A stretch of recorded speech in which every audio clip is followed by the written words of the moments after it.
this guest, this hero who's joining us is an old cardian. She's been around that card for a long time. And so that means she's done everything there is to do, all the different positions. And of course, right now she is running and in charge of several of our Orange County, California sites. So let's bring her on and okay. So it's Betty Tia Conger is joining us right now, and she is an RM, and excited to have her join with us. There's certain Betty. There's Betty. Betty. Hi, she Betty. can't hear. Hello. Sorry. So Betty, thank you for being here. It's a treat for me when I see my old favorite RMs I haven't seen in a while. Betty, it's good to see you. Happy early birthday. Oh, thank you. Yes. And Betty, I got to tell you, you were nominated as a card hero, and I want to tell you what they said about you. They said, any question, anytime, she is there. That alone is sometimes all you need. Situations come up, and I think, what in the world? But Betty is much grounded, knowledgeable, and can help me talk through anything. That's some pretty high praise. So thank you for being a card hero, Betty. Well, thank you for having me, and I'm really honored to be considered a card hero. No, and I have to say, Betty, honestly, and you know, when I talk to some of my old favorites, people at card, I have to try not to get too emotional here, Shannon. So you'll have to take over what I do. But Betty, I don't even know, honestly, if that nomination was from a guardian or from a parent, because truthfully, if you talk to the parents, the families, as well as anyone at card, they'll say the same thing about you. You are unbelievable when it comes to always, no matter what, being available with empathy, with compassion, with a world of knowledge, with calmness, with guiding people, helping people get through difficult times, just providing all kinds of resources. So, you know, as I get goosebumps talking about how much I love Betty, I want to thank you, because again, through this difficult time, of course, your name comes up, and of course, you are one of our heroes, helping all the families and all the employees out there who are struggling right now. Thank you, Betty. One more time, I thank you. Thank you so much. And I wish I could give you both a virtual hug. I'm really overwhelmed. Virtual hug. Yeah, there's just no words. Thank you. And I feel, you know, it's my duty and it's my responsibility. And you know, we come into this field working with families and children and young adults, and whatever we need to do, we need to be able to make it happen for them.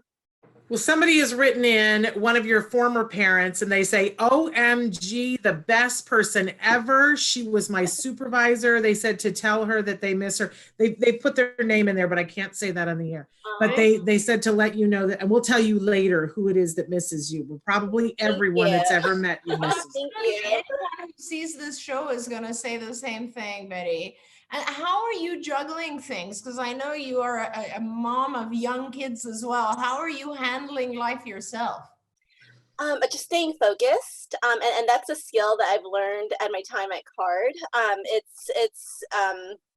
You know, I'm very thankful because I have my mom who helps take care of my children when I have to work and you know, really focus on my duties here.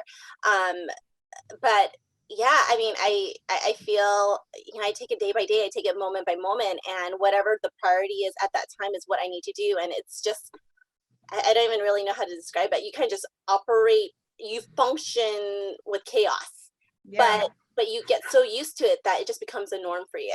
And that's how I kind of feel like I'm operating right now. And I'm hoping that I'm still doing my due diligence through the process. Are you taking care of yourself? I mean, sometimes I fully understand, by the way, when you say operate through chaos and just keep going. But then sometimes when I go like that for a really long time, my engine just wears out, you know, and after a while, I'm like, oh my God, what did I do to myself?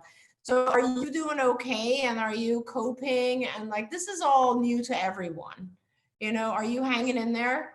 I am. And I do have to say, I have like my, I have once my day, once, you know, being a guardian kind of clocks me out for the day, and then being a mom clocks me out for the day, usually around like 10, 11 o'clock. Yeah. this is where I veg on my Netflix. And it's really and this is where it's awful because I'm up until 1 or 2 and I'm like, okay, the next episode. And then I wake up early the next day, but I feel like that kind of gives me my moment, and it gives me time to really just indulge in something I can't do any All other. right, you brought it up. I gotta ask, what are you binging right now? Or is it that tiger thing? Oh no, I haven't. I've seen a lot about it, but Lock and Key is what I'm watching right now.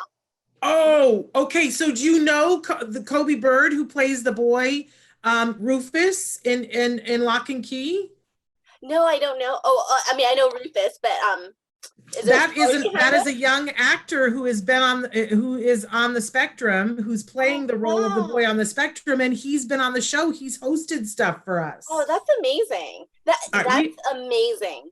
We will get Kobe Bird to come in and talk next week because he's 17 years old on the spectrum and playing a major role in this series, Dr. Grandpichet, of a boy on the spectrum, and he's brilliant at it. I can't wait to tell him you're watching Lock and Key. It's such an amazing show.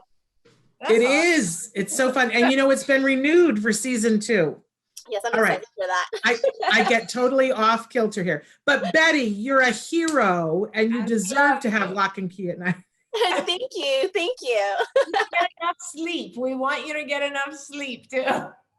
Yes. Betty's amazing though. I mean, honestly, I know that because I've seen her at a meeting when she was just ready to deliver. And then a month later, she's back at the next meeting, having had the baby and just continuing to go on. So more power to you, Betty. And thank you.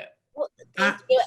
And I have to just note, it's not, I feel that, I don't want it to be conceived like, oh, I can't put down work. And I have to really attest to the fact that, when I'm home with my family, I'm with my family, but also when I'm at CARD, I feel like I'm with family. So when I interact with my teams and with you all, it's like interacting with family. So it never truly feels like work. It feels like I need to get this done. Like, it's like my mom had a question, my sister, it's just something I want to do from the heart, and it makes me feel good to be able to do it. So that's why I'm like, I don't think I can part away time from CARD. I would have to be pried away from it. So well, we're not letting you. Thank you. I get that. Thank you, Betty. We love you. Thank you for being a CARD hero. Thank you.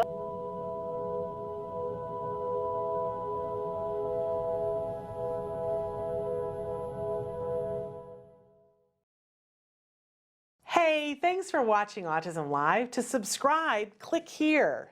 And if you'd like to check out some more of our videos, click here.